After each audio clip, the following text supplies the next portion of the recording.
The crisp winter air in downtown Minneapolis carried the sweet scent of roasted chestnuts and fresh pine needles. Among the bustling Nicollet Mall street market, where vendors displayed their festive wares and twinkling lights, brightened the early December darkness. A medium-sized caramel-patched dog moved carefully through the crowd. Scout, as the local vendors had taken to calling him, had made this market his home for the past few months. Each evening, as shoppers hurried past the wooden stalls filled with handcrafted decorations and holiday treats, Scout would carefully approach different people. His tail would wag gently, and his ears would perk up hopefully whenever someone glanced his way. Most people quickened their pace, clutching their shopping bags closer, while others simply pretended not to notice him. A businessman in a heavy overcoat sidestepped Scout, his eyes fixed on his smartphone. A young couple, arms linked and laughing, barely registered the dog's presence as they admired the glittering ornaments hanging from a nearby stall. Still, Scout persisted, moving from stall to stall with quiet determination. His paws left small imprints in the light dusting of snow that covered the ground. The scent of gingerbread and mulled wine wafted through the air, mingling with the earthy smell of fresh Christmas trees lined up for sale at the end of the market. The old pretzel vendor, a kind-faced man with weathered hands, would occasionally toss Scout a piece of bread. "Here you go, boy," he'd mutter, a hint of sympathy in his voice. The woman selling hot chocolate sometimes left a bowl of water near her stand, steam rising from the liquid in the cold air. Scout had learned the rhythm of the market, which corners to avoid, where to find shelter when the Minnesota wind grew too harsh, and which vendors wouldn't shoo him away. He'd become such a regular fixture that most stallholders barely noticed him anymore. The accordion player at the corner would nod in Scout's direction as he played Jingle Bells, the cheerful melody a stark contrast to the dog's lonely existence. Children would sometimes point and ask their parents if they could pet him, but they were usually hurried along, their small hands clutching newly purchased toys or candy canes. One particularly cold evening, as Christmas carols played from the market's speakers and fresh snow dusted the wooden stalls, Scout noticed a family stopping at the ornament display. A little girl in a red winter coat, no more than 5 years old, was the first to spot him. Sandy Morrison tugged at her mother's sleeve, pointing towards Scout, who sat quietly near the pretzel stand. Unlike most children who would run excitedly toward a dog, Sandy simply stood there, meeting Scout's gentle gaze. Ann Morrison, adjusting her younger son Ben's wool hat, followed her daughter's gaze. Scout remained still, his tail making small sweeping motions in the snow. There was something different about the way this family looked at him. No fear, no dismissal, just genuine interest. Even little Ben, barely 3 years old, smiled and waved from his mother's arms. Jack Morrison, Sandy and Ben's father, was examining a delicate glass snowflake ornament when he noticed his family's attention drawn elsewhere. He followed their gaze to see Scout, sitting patiently, his brown eyes reflecting the string lights overhead. For a moment, the bustling market seemed to fade into the background as the Morrisons and Scout regarded each other with mutual curiosity. The Morrisons returned to the market several times over the next week, each visit bringing them closer to Scout. He seemed to anticipate their arrival, positioning himself near the entrance around the same time each evening. Anne noticed how he would sit patiently, maintaining a respectful distance while keeping his eyes fixed on them, especially on Ben. During their second visit, Sandy convinced her parents to buy a small bag of dog treats from a pet supply stall. With Anne's permission and under Jack's watchful eye, Sandy carefully approached Scout, holding out a treat in her small, mittened hand. Scout gently took the offering, his tail wagging softly in gratitude. This small interaction seemed to cement a bond between the family and the street dog. On their third visit, Ben, secure in his stroller, reached out toward Scout as they passed by. The dog, showing remarkable gentleness, approached slowly and allowed the toddler to pat his head. Anne watched in amazement as Scout's entire demeanor softened, his eyes half closing in contentment at Ben's touch. During their fourth visit, while Jack examined hand-painted ornaments, Scout cautiously approached Ben, who was secured in his stroller. The dog's movements were gentle and deliberate, showing an innate understanding of how to behave around small children. Anne watched as Scout carefully sniffed Ben's extended hand, then sat beside the stroller, positioning himself between the child and the passing crowd. The following visits established a pattern. Scout would greet them with a gentle tail wag, walk alongside the family as they browsed the stalls, and maintain a protective vigil whenever they stopped to make purchases. He showed particular attention to Ben, always positioning himself where he could keep an eye on the toddler. As the Morrisons shopped for Christmas gifts, Scout became their silent companion. He waited patiently as they selected a new scarf for Grandma, toy cars for Ben, and art supplies for Sandy. When they stopped for hot chocolate, Scout sat nearby, his eyes scanning the crowd as if he were their appointed guardian. One evening, just a week before Christmas, Anne noticed something that touched her deeply. As Ben babbled excitedly about the colorful lights, Scout's eyes never left the boy. When a group of hurried shoppers passed too close to the stroller, Scout subtly shifted his position, creating a buffer between them and Ben. It wasn't just the protective instinct that struck Anne, it was the intelligence and gentleness in Scout's eyes. Scout's story is heartwarming, isn't it?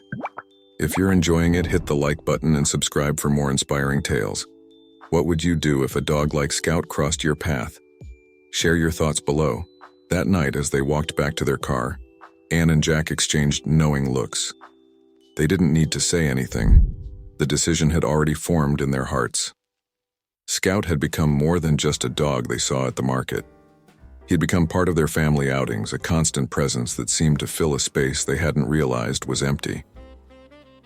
The next day, Anne made some calls to the local animal control and shelters, trying to find out more about Scout's situation. She learned that he had been a fixture in the area for months, with no known owner. The market vendors had been keeping an eye on him, but no one had taken the step to give him a permanent home. The decision to adopt Scout came naturally, almost as if it had been inevitable from their first meeting. The local animal control officer, who had been aware of Scout's presence in the market, helped with the necessary paperwork. He explained the process of adopting a stray, the importance of veterinary checkups, and the responsibility of pet ownership. 2 days before Christmas, the Morrisons returned to the market, this time with a collar and leash in hand. Scout seemed to sense that something was different. As they approached him, his tail wagged with more energy than usual, and there was an expectant look in his eyes. Anne knelt down beside Scout, showing him the collar. "What do you say, Scout? Want to come home with us?" she asked softly. Scout's response was to gently place his paw on her knee, as if sealing the agreement. With the help of the animal control officer, they placed the collar around Scout's neck. It was a perfect fit, as if it had been made for him. Sandy clapped her hands in excitement, while Ben reached out from his stroller, trying to pet Scout's newly adorned neck. As they prepared to leave the market, several of the vendors came to say goodbye to Scout. The pretzel seller gave him one last treat, and the hot chocolate lady filled a cup with water for him. There was a sense of bittersweetness in the air, sadness at seeing the familiar street dog go, but joy in knowing he was going to a loving home.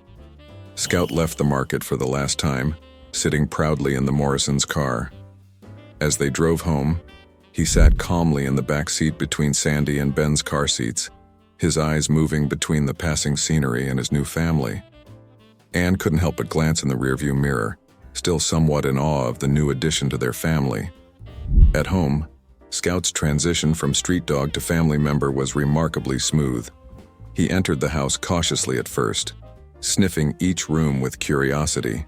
The children were eager to show him around, with Sandy pointing out her room and Ben toddling after them, giggling with excitement. Scout quickly learned the household routines, showing an almost uncanny understanding of family dynamics. During Ben's afternoon naps, Scout would lie quietly outside the nursery, alert to any sounds of the toddler stirring. When Sandy worked on her Christmas craft projects at the kitchen table, he would settle nearby, occasionally raising his head to check on her progress.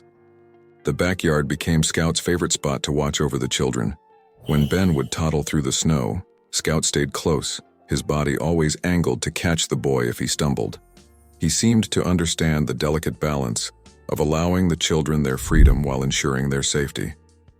During family meals, Scout found his place next to Ben's high chair, catching dropped pieces of food with gentle precision.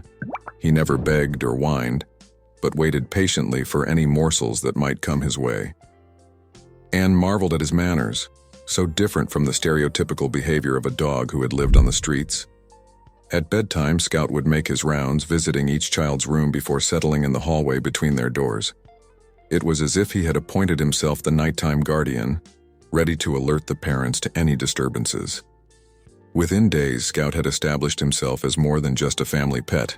He became Ben's constant companion, always gentle and patient with the energetic toddler.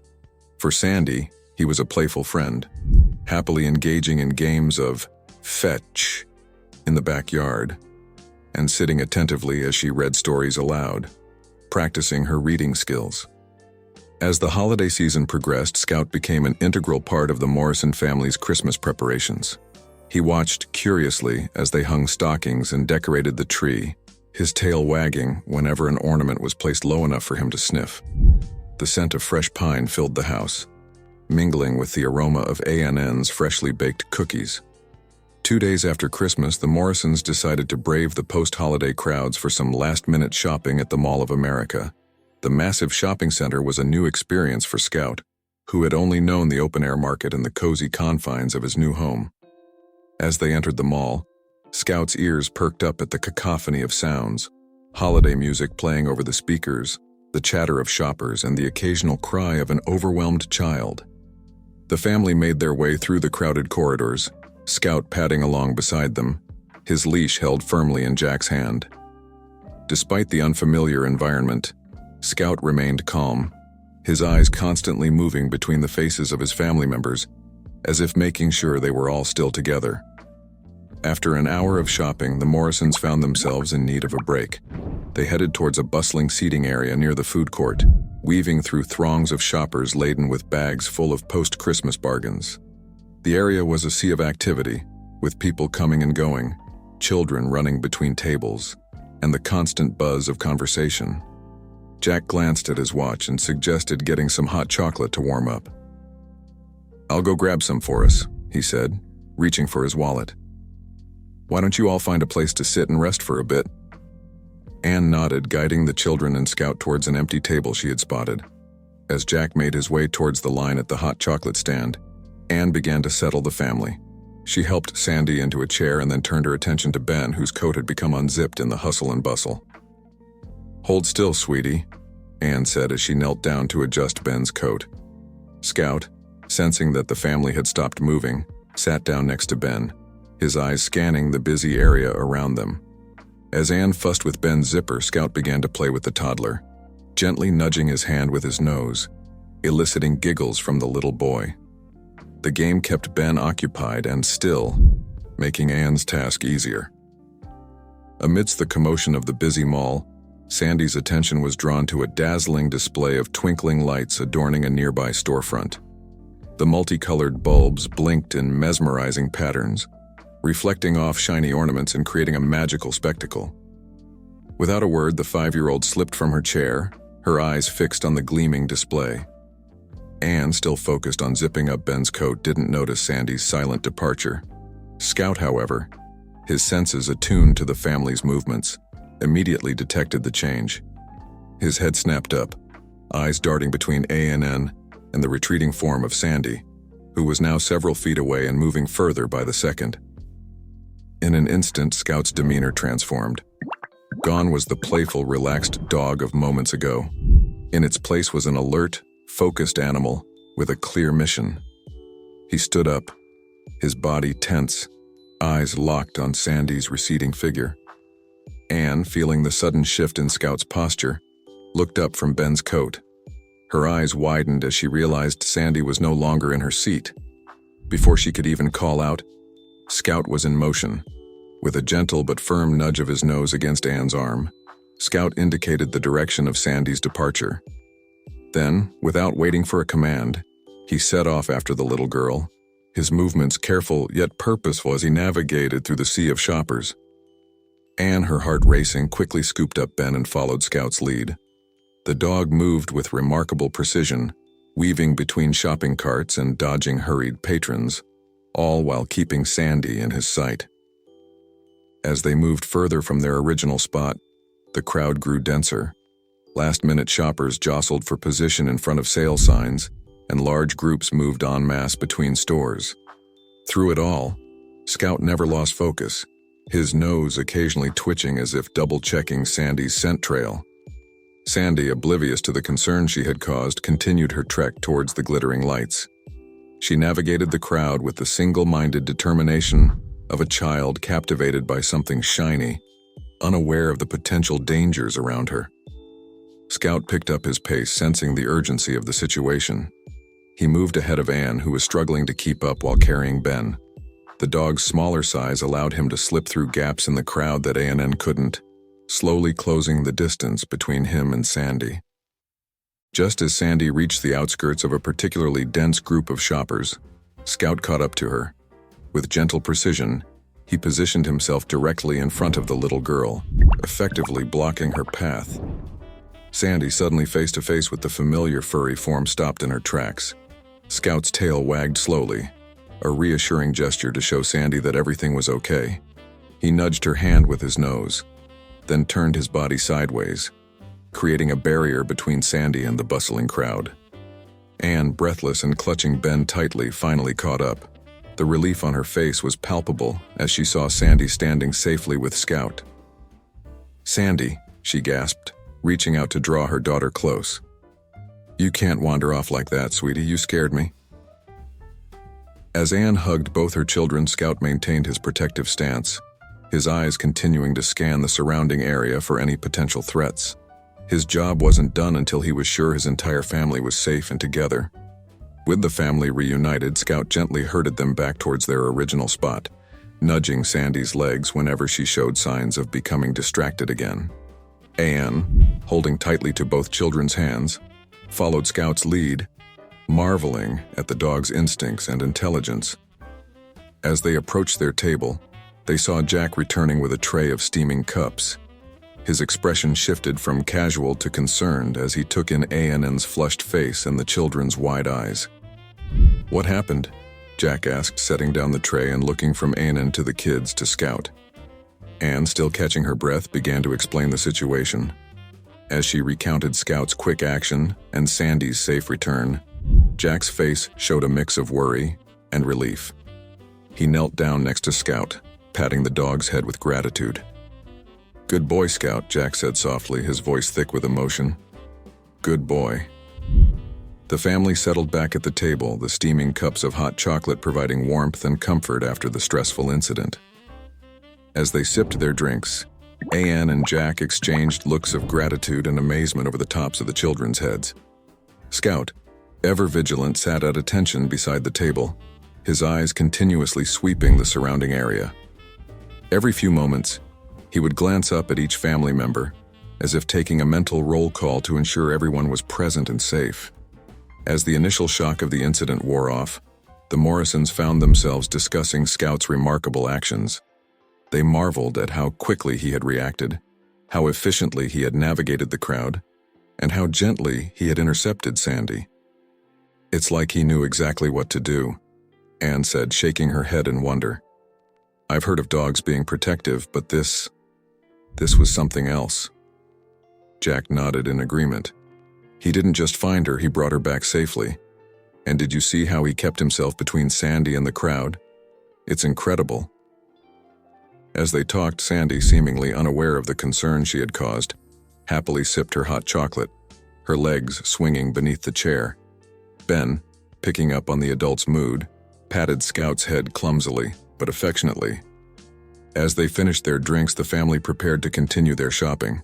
This time, however, there was a notable change in their dynamics. Anne and Jack were more alert, keeping the children closer. Sandy, perhaps sensing the gravity of what had happened, stayed nearer to her parents without complaint. Scout, for his part, seemed to have taken on an even more active role in watching over the family. As they moved through the mall, he positioned himself strategically, sometimes leading the way, other times bringing up the rear, but always with an eye on each family member. They made their way through several more stores, picking up a few post-Christmas bargains. In each shop, Scout waited patiently by the door or near the children, his presence a constant reassurance to Anne and Jack. The incident at the food court had changed the tone of their outing, but not necessarily for the worse.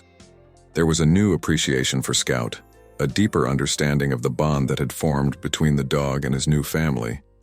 What had started as a simple act of kindness, adopting a stray dog from a Christmas market, had turned into something far more meaningful. As the afternoon wore on and the children began to tire, the Morrisons decided it was time to head home. They made their way towards the exit, their arms full of shopping bags, their hearts full of gratitude for their four-legged guardian. In the parking lot, as Jack loaded the purchases into the car, A&N helped the children into their seats. Scout waited patiently by the car door, his eyes still alert, watching the surrounding area as if on guard duty. Once everyone was settled in the car, Scout took his place in the back seat between the children. As Jack started the engine and began to navigate out of the busy parking lot, a sense of calm settled over the family. The excitement of the day's shopping, the scare of Sandy's brief disappearance, and the amazement at Scout's actions all blended into a feeling of contentment and security. As they drove home through the early winter evening, the glow of Christmas lights illuminated the streets. Scout, tired but satisfied, rested his head on the edge of Ben's car seat, his eyes half closed but still watchful. Anne turned in her seat to look at the scene in the back seat, her children, safe and sound, with their faithful protector between them. At that moment, she knew that their family was complete. This Christmas season had brought them an unexpected gift, one that would continue to bless their family for years to come. Scout, the once lonely dog from the Christmas market, had found his forever home. With Scout by their side, the Morrisons felt ready to face whatever adventures lay ahead, secure in the knowledge that they had not just adopted a dog, but had found a guardian, a friend, and a new source of love and joy in their lives.